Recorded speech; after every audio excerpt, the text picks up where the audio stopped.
အားလုံးပဲမင်္ဂလာပါရှင် English online class ကနေကြိုဆိုလိုက်ပါတယ် Teacher ဒီနေ့မှာသင်ပေးမယ့်အကြောင်းအရာက Grade 10 New System ရဲ့ Unit 8 Food Chain အကြောင်းလေးကိုသင်ပေးမှာဖြစ်ပါတယ်အဲ့တော့ပထမဦးဆုံး Teacher တို့က Food Chain အကြောင်းလေးကိုပုံလေးနဲ့အရင်ကြည့်ကြည့်မယ်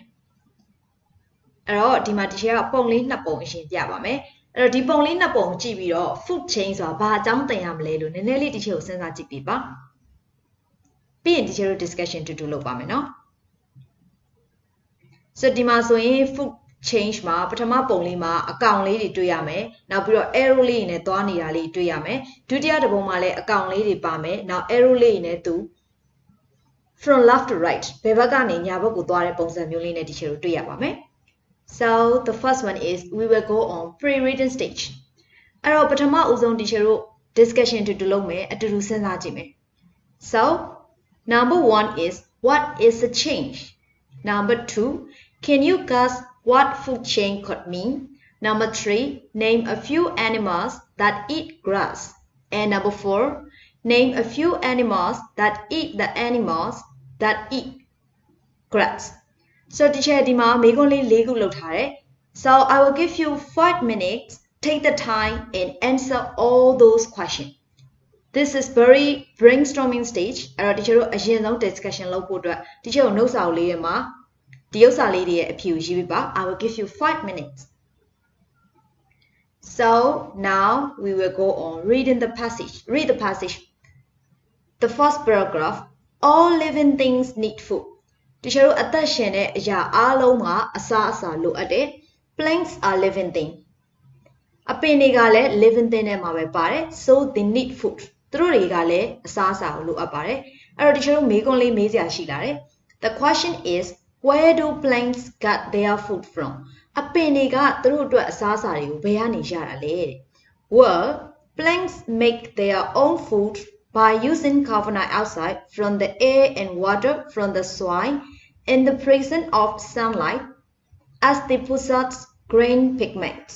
အဲ့တော့ဟုတ်ပြီဒါဆိုလို့ရှိရင်အပင်တွေကသူတို့ရဲ့ကိုယ်ပိုင်အစားအစာတွေကိုရရှိတယ်ဘယ်လိုရမလဲ by using carbon dioxide carbon dioxide ကိုသုံးခြင်းနဲ့တချို့ရတယ်အဲ့ဒီ carbon dioxide ကလေရယ်ရေရယ်ကနေရတယ်မြေကြီးကနေလေတွေရေတွေကနေတချို့ရတယ် in the presence of sunlight နေရောင်ခြည်နဲ့ရတယ်ဒါကြောင့်မလို့ they possess green pigments သူတို့အစိမ်းရောင်ခြည်လေးတွေသူတို့ပိုင်ဆိုင်ကြတယ်အဲ့တော့အစိမ်းအပင်လေးအရွက်လေးတွေဒါမျိုးလေးသူတို့ပိုင်ဆိုင်တာပေါ့ဒီကနေသူတို့ရဲ့အစာကိုရပါတယ်ဒါဆိုတချို့တို့နောက်တစ်ခုသွားကြည့်ကြမယ် animals နောက်တချို့တို့ကအပင်အကြောင်းလေးလာပြီး animals အကြောင်းလေးလာမှာပေါ့On the other hand, cannot make their own food. ဒီတိရစ္ဆာန်လေးတွေကကြောက်သူတို့ရဲ့ကိုယ်ပိုင်အစားအစာကိုသူတို့လုပ်လို့မရဘူး So they must eat plants or other living thing. အဲ့တော့သူတို့ကအပင်တွေကိုစားသုံးရတယ်ပြီးတော့အခြား living အသက်ရှိတဲ့အရာတွေကိုသူတို့ကစားသုံးရတယ်ဥပမာအနေနဲ့ For example, grass grows in a field. မြက်ကဒီကွင်းပြင်ထဲမှာရှင်သန်တယ် And we all know that rabbits eat grass and hawks eat rabbit အဲ့တော့ teacher တို့ယုံလေးကမြက်ကိုစားတယ်နောက်ပြီးတော့ hawk ဆိုတာသိန်းငှက်ကိုပြောတာသိန်းငှက်ကယုံကိုစားတယ်ဒါမျိုးပေါ့ Now we may rewrite that sentence in the passive voice အဲ့တော့ teacher တို့အခု underline လေးတားပေးထားတဲ့ rabbits eat grass and hawks eat rabbit ကို passive စာကြောင်းနဲ့ teacher တို့ပြန်ရေးကြည့်မယ်အဲ့တော့ teacher အရှိ unit မှာ active passive သင်ထားတယ်ဆိုတော့အခုမှာ teacher တို့active passively ပြန်ရေးကြည့်မယ်ဒါဆိုလို့ရှိရင်ပထမစာကြောင်းက grass ကဒီနေရာမှာ subject ဖြစ်သွားမယ် eat ဆိုတာ verb 1 သုံးတာတော့ verb 2 ပြီး verb 3 သုံးမယ်နောက်ပြီးတော့ပြုတ်လုပ်တဲ့သူ rabbit ကို bind ခံပြီးပြန်ရေးမယ် So we were got grass is eaten by rabbits and rabbits are eaten by hawks ဒါဆိုရင် teacher တို့နောက်တစ်ပိုက်သွားကြည့်ပါမယ် That is an example of a simple food chain ဒါဆိုရင်လွယ်လွယ်ကူကူလေးအစားအသောက်ရိုးရှင်းတဲ့ဒီ food chain လေးကို teacher တို့တွေ့ရမယ် Now instead of writing a full sentence စာကြောင်းအပြည့်ရေးမယ်အစား instead of ဆိုတာအစားပေါ့နော် Let's use an arrow teacher တို့ arrow လေးနဲ့သုံးပြီးတော့ရေးလို့ရပါတယ် To show what is eaten by what ဘယ်အရာကိုဘယ်အရာကစားတယ်ဆိုတာ teacher တို့ arrow လေးတွေသုံးပြီးတော့ရေးသွားလို့ရတယ်ဒါဆို teacher တို့က food change ဒီအစားအသောက်ကွင်းဆက်ကိုရှင်းရှင်းလင်းလင်းလေးမြင်ရမှာဖြစ်တယ် Then we got a simple diagram of a simple food chain like this အဲ့တော့အရိုးရှင်းဆုံးပုံလေးကို teacher ဒီမှာရေးပေးထားတယ် grass arrow လေးသွားမယ် now rabbit arrow လေးသွားမယ် hawk ဒါဆိုဒီ diagram လေးကိုကြည့်ရတဲ့ teacher တို့ကသိတယ် rabbit ကမြက်ကိုစားတယ်အဲ့တော့ rabbit ကိုစားတာက hawk ကစားတယ်ဒါမျိုးပေါ့ဒါဆိုရင် teacher တို့နောက်တစ်ပိုက်သွားကြည့်ပါမယ် now instead of writing grass is eaten by cows နွားကမြက်ကိုစားတယ် and cows are eaten by tiger နွားကို tigers ကစားတယ်ဒါမျိုး teacher တို့စာကြောင်းရေးမယ်အစား diagram လေးနဲ့ရေးလို့ရတယ် grass arrow လေးလာမယ်နောက်ပြီးတော့ cow arrow လေးလာမယ် tiger ဒါမျိုးပေါ့ဒါဆိုရင် teacher တို့ diagram နဲ့ရေးတာကပို့ပြီးတော့ဒီခန်းမှာနားလည်ရလွယ်တယ်ပို့ပြီးတော့လည်းမျက်စိထဲမှာမြင်သာပါတယ် to understand better let's just take a little larger food chain အဲ့တော့ပို့ပြီးတော့နားလည်သွားအောင်လို့ teacher တို့ပို့ပြီးနည်းနည်းလေးကြည့်ရ food chain လေးတစ်ခုကိုယူကြည့်ကြမယ် grass is eaten by grasshoppers grasshoppers ဆိုတာကနှံကောင်ကိုခေါ်တာနှံကောင်ကမြက်ကိုစားတယ် and grasshopper by frog သူ့ကိုဖားကပြန်စားတယ် and frog by snake ဖားကိုမွေကစားတယ် and snake by hawk မွေကိုတိမ်ငှက်ကစားတယ်အဲ့တော့ teacher တို့ရဲ့ diagram လေးက grass arrow grasshopper arrow frog arrow snake arrow hawk ဒါမျိုးလေးရှိမယ်အဲ့တော့ဒါကပုံမပါပုံမဆွဲဘဲနဲ့ teacher တို့ diagram လေး simple diagram လေးကိုပဲ arrow လေးနဲ့ဆွဲကြည့်တာအဲ့တော့ teacher တို့ကျောင်းသားကျောင်းသူတွေကပုံလေးလိုက်ဆွဲကြည့်လို့ရတယ် teacher ဒီမှာနမူနာပုံလေးပြထားတယ်ပထမဆုံးမြက်ပုံလေးရှိမယ်နောက် grasshopper ရှိမယ် frog ရှိမယ် snake ရှိမယ် hawk ရှိမယ် so I think you may understand very well by looking at the diagram and picture so we will go on another paragraph but ဒါပေမဲ့လေ when the hawks die one day တိမ်ငှက်ကတနေ့မှာတည်တဲ့အခါမှာ their bodies fall to earth သူ့ရဲ့ခန္ဓာကိုယ်ကတိမ်ငှက်ဆိုတော့ပြန်နေတာကကောင်းငင်ပေါ်မှာအဲ့တော့သူတည်သွားတဲ့အခါကျတော့မြေပြင်ပေါ်ကိုကျလာတာပေါ့သူခန္ဓာကိုယ်က and they are eaten by ants ပွဲစိတ်တွေနဲ့ and bacteria တွေကသူ့ကိုစားသုံးတယ် their bodies then decompose အဲ့တော့သူတို့ရဲ့ခန္ဓာကိုယ်ကဒီတိမ်ငှက်တွေရဲ့ခန္ဓာကိုယ်ကဘာဖြစ်သွားလဲဆိုရင် decompose ဆိုတာပုတ်သွေးဆွေးမြေ့သွားတယ် and began nutrients အာဟာရဖြစ်လာတယ်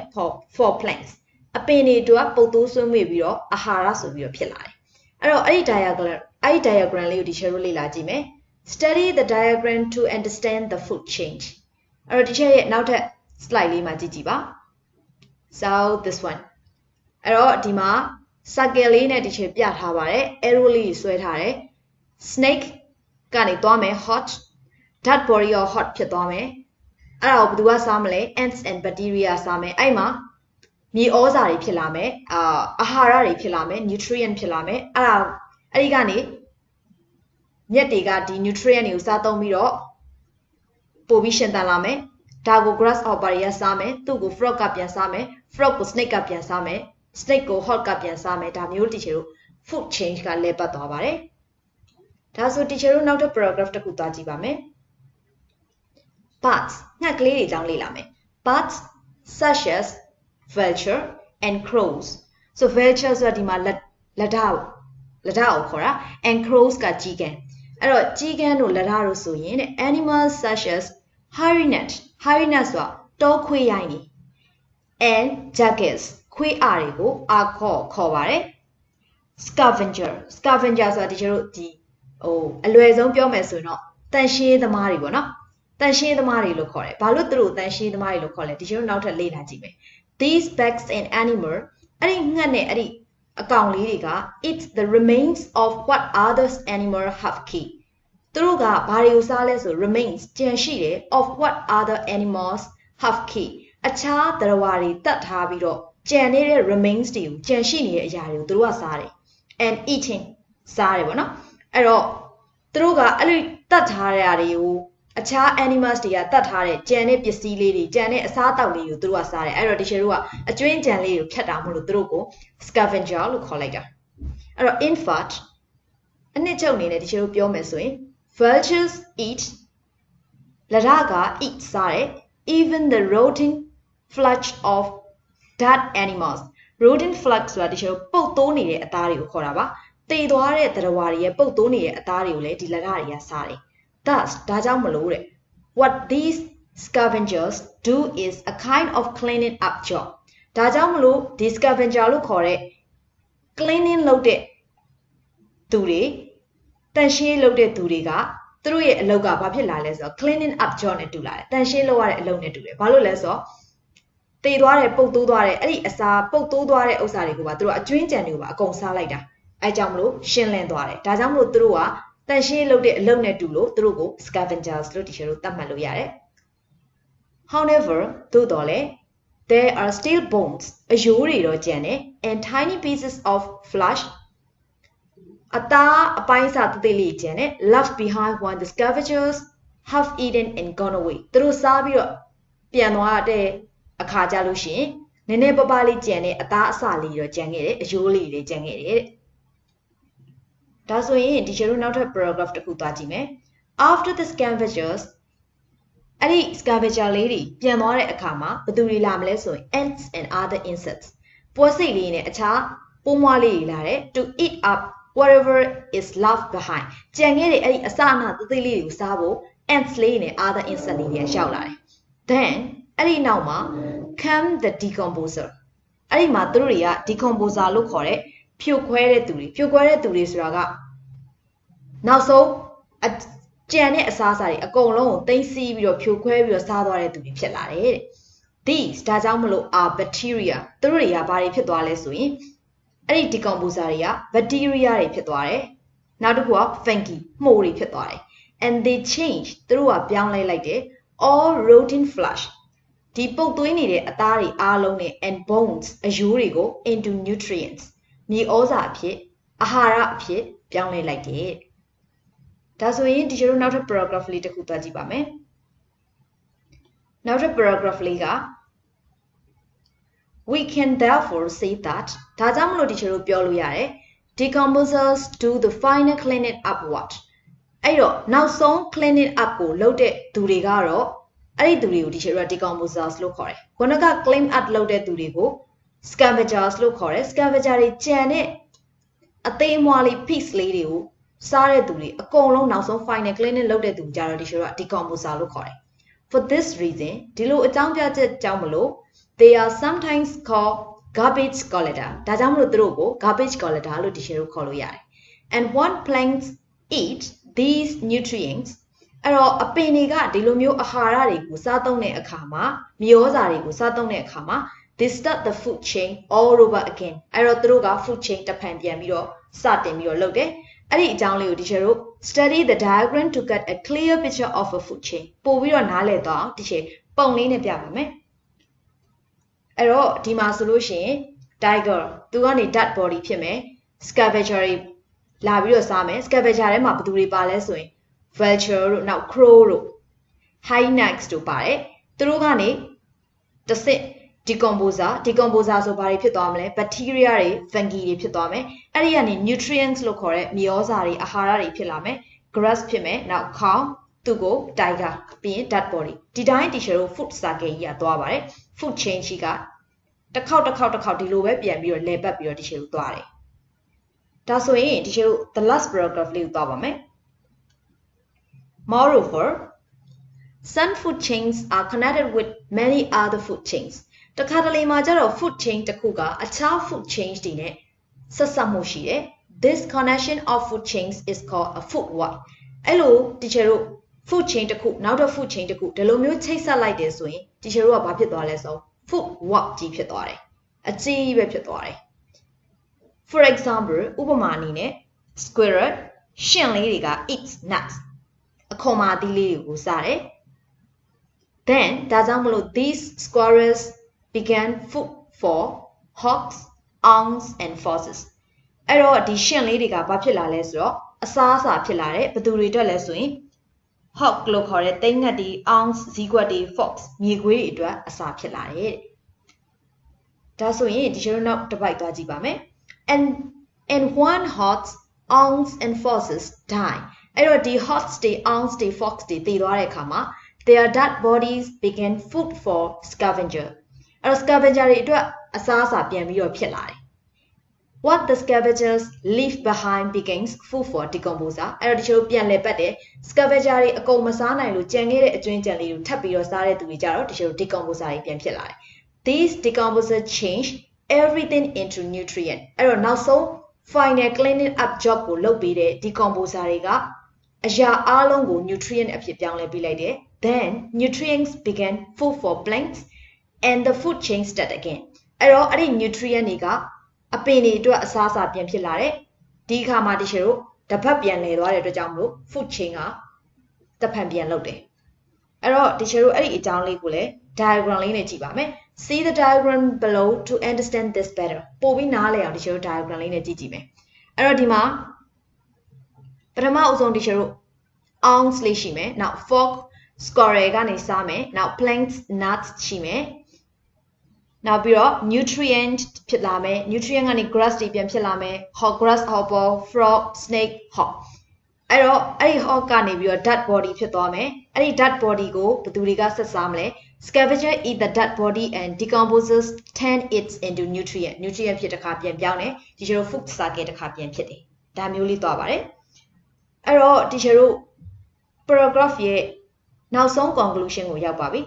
the food what above teacher အရှိမပြခဲ့တဲ့ food what ဒါဆိုလို့ရှိရင် food diagram တွေကို food chain တွေကိုပေါင်းလိုက်တဲ့အခါမှာ teacher တို့ food what ကြီးဖြစ်သွားတယ် teacher ပြလိုက်တဲ့ပုံက food what ပါအဲ့တော့ the food what above is just an sample example ပြထားတာနမူနာပြထားတာဖြစ်ပါတယ် that shows only a few of the food chain အဲ့တော့ food chain တွေကတချို့တစ်ဝက်လေးတွေအနည်းချင်းလေးကိုပဲ teacher တို့နမူနာပြထားတာ that may exist in one small area လေးတစ်ခုမှာပဲရှိသေးတယ် a complete food what might include 50 or more living things အဲ့တော့တကယ်ပြည့်စုံတဲ့ food what ကြီးတစ်ခုဆိုရင် teacher တို့ကအခု50သို့မဟုတ် living thing အများကြီးပါတဲ့အရာတွေနဲ့ teacher တို့ diagram တွေထပ်ပြီးတော့ဆွဲလို့ရပါတယ် so actually this is the end of my reading for the paragraph unit 8 food chain ဒါဆိုရင် teacher ရဲ့ reading paragraph လေးကိုသိချရမယ်လို့ teacher မျှော်လင့်ပါတယ်အဲ့တော့မသိတဲ့စကားလုံးလေးတွေကိုနှုတ်လေးတွေချပြီးတော့ရေးထားပါ teacher မြန်မာလိုသိချလေး detail ရှင်းသွားတဲ့အခါမှာစကားလုံးလေးတစ်လုံးချင်းကိုအဓိပ္ပာယ်လေးပြောထားတယ်အဲ့ဒါလေးကိုနှုတ်ကလေးပြန်ချပြီးရေးထားလို့ရတယ်အဲ့တော့ teacher တို့ exercise တွေတွားကြည့်မယ် comprehension ကနေစလုပ်မယ်နော် so comprehension is read the passage and decide if the following statements are true T or false F or not mentioned NM so teacher တို့က true တွေ false တွေ NM တွေ teacher တို့ရေးမယ်စာကြောင်းကိုဖတ်ကြည့်မယ်မှန်တယ်ဆိုရင် bracket လေးထဲမှာ T ရေးမယ်မှားတယ်ဆိုရင် F ရေးမယ် not mention ဖော်ပြထားခြင်းမရှိဘူး paragraph ထဲမှာမဖော်ပြထားတဲ့အကြောင်းအရာဆိုရင် NM not mention လို့ရေးမယ်ဆိုတော့ဒီ exercise လေးက teacher မှာစုစုပေါင်း10ကြောင်းရှိပါတယ် so I will give you 10 minutes read the passage again and read all those sentences and decide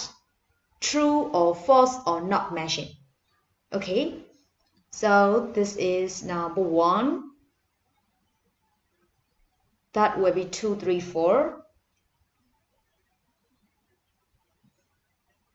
this one is number 5 6 and 7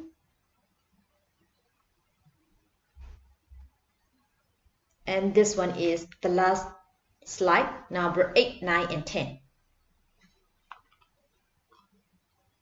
ဒါဆိုရင်ဒီစာကြောင်းလေး10ကြောင်းကိုဖတ်ပြီးတော့အချိန်7မိနစ်ယူပြီးတော့ဒီချို့ true လား false လား not mention လားရေးပြီးပါ so we will go on exercise number B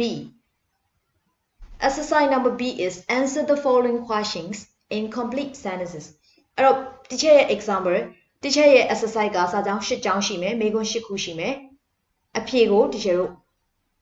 ပြန်ပြီးတော့ဖြေရပါမယ် so I will give you 15 minutes read all the 8 questions very carefully and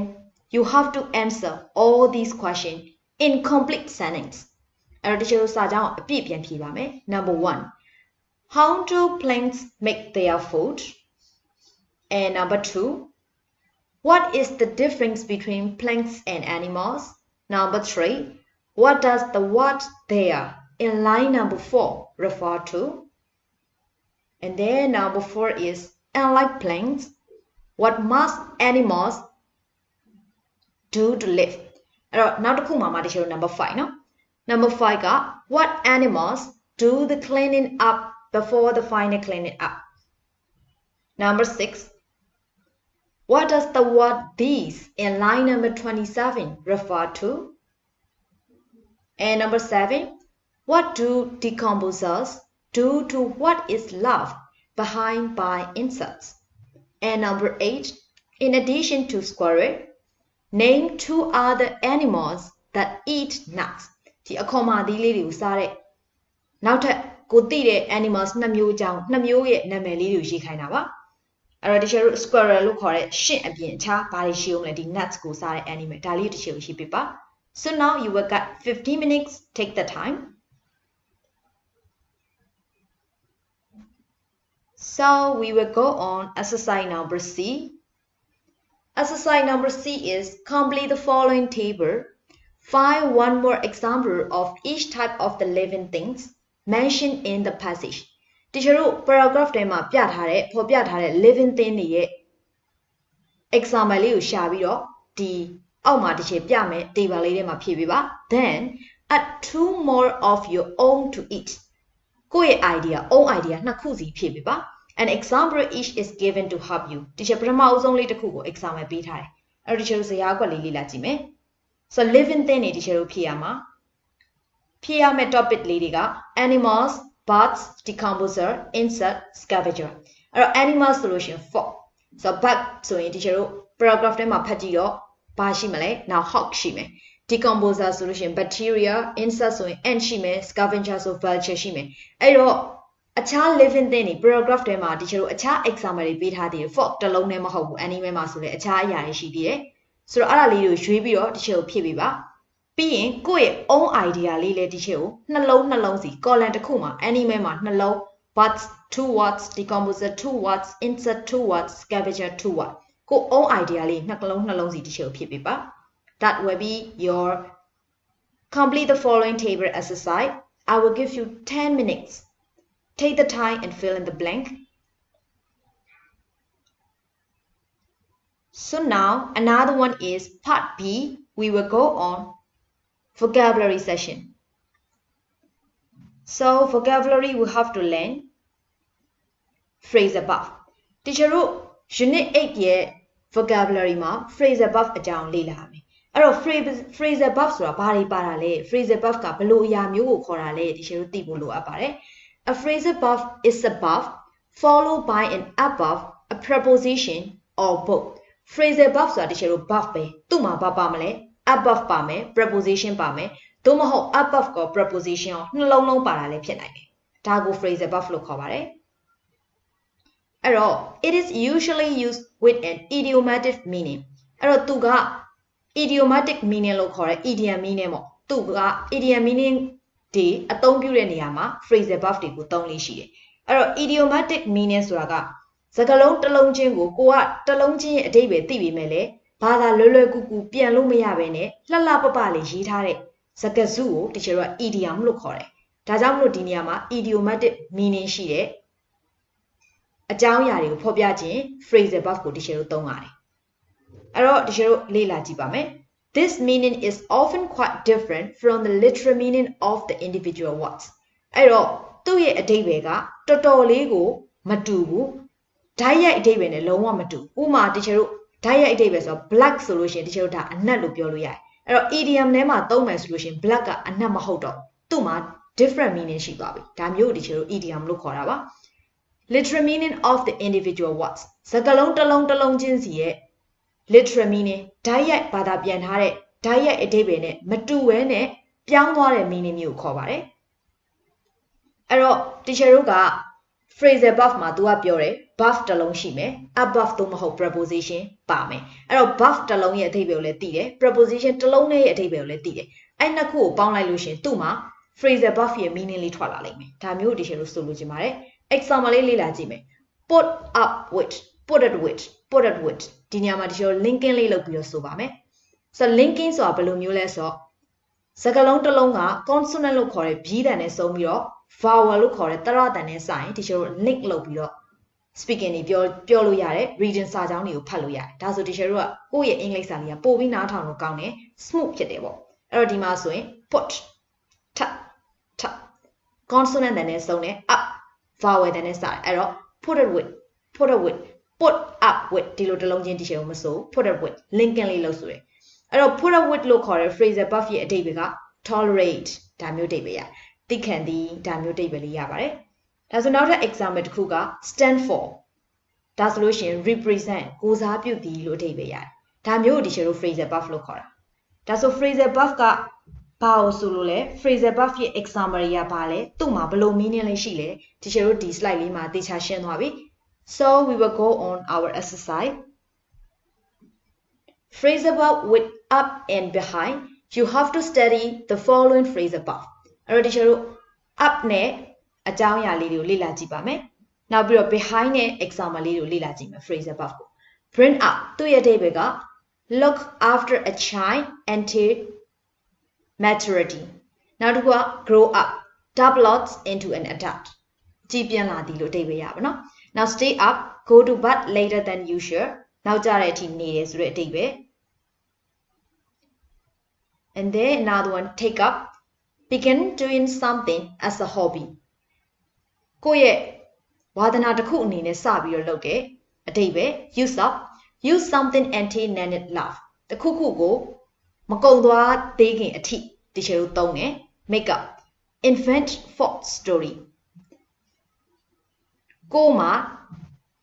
ကိုယ်တိုင်ဖြစ်တဲ့ true story မဟုတ်ဘဲနဲ့ false story တစ်ခုကို invention လုပ်လိုက်တယ်တီထွင်လိုက်တယ်ဒါကိုဒီချေလို့ make up လို့ပြောတယ် make up story လုပ်ပါဆို please create your make up story ဒါမျိုးဆိုလို့ရှင်ကိုယ်ပိုင်တွေ့ကြုံခံစားရတဲ့ပုံမြင်ကြောင်းရာကိုပြောတာမဟုတ်ဘဲနဲ့ create လုပ်ထားတယ် false in story ကို invent လုပ်ထားတာမျိုးဒီလို make up ဆိုတဲ့ phrasal verb လေးသုံးပြီးတော့ပြောလို့ရှိပါတယ် now fall behind ဒီတစ်ခါ behind သွားကြည့်မယ်နော် fall behind mean fail to keep pace with other and then another one is lag behind lag behind ဆိုတော့ be late နောက်ကျတယ်ဆိုတဲ့အဓိပ္ပာယ် leave behind ဆိုတော့ leave something especially something you possess ကိုပိုင်တဲ့အရာတစ်ခုခုကိုခြံခဲ့တယ်ပေါ့now stay behind remain where one is why other leave အခြားသူတွေထွက်သွားတဲ့အချိန်မှာကြံခဲ့တာမျိုး stay behind လို့ဒီရှေ့ကိုသုံးတယ်အဲ့တော့ဒီရှေ့ဒီမှာ up နဲ့ example က5ခု phrasal verb example 5ခုup နဲ့ကဒီရှေ့တို့ example 6ခု behind နဲ့က4ခုစုစုပေါင်းဒီရှေ့တို့ up နဲ့ behind phrasal verb example လေး10ခုသင်ရတယ် meaning လေးလည်းဒီရှေ့ပြပြသွားတယ်ဆိုတော့ဒီရှေ့တို့ exercise လေးလုပ်ကြည့်မယ်Complete the sentences with the correct forms of the phrasal verb given above. အဲ့တော့အပေါ်မှာပေးထားတဲ့ phrasal verb တွေကိုသုံးပြီးတော့ exercise 10ချောင်းကိုအဖြေမှန်လေးဖြည့်ကြည့်မယ် So, I will give you all together 10 minutes. You have to complete the sentences with the correct form of the phrasal verb given above. Phrasal verb with up and phrasal verb with behind. So, that will be number 1, number 2. Another slide is 3, 4, 5, and 6. And the last one is 7, 8, 9, and 10. Okay. So, teacher ဒါဆိုလို့ရှိရင် teacher ရဲ့ video lesson လေး part 1 လေးကို teacher ဒီနားလေးမှာ break ခဏလေးယူပါမယ်။အဲ့တော့ teacher ဒုတိယ video lesson ကြလို့ရှိရင်ဘယ်အပိုင်းကနေစပြီးတော့သွားရမလဲဆိုတော့ထုံးစံတိုင်းပဲ teacher တို့ grammar ကနေဆက်ပြီးတော့ဒုတိယ video lesson လေးမှာဆက်ပြီးတော့လေ့လာပေးပါ။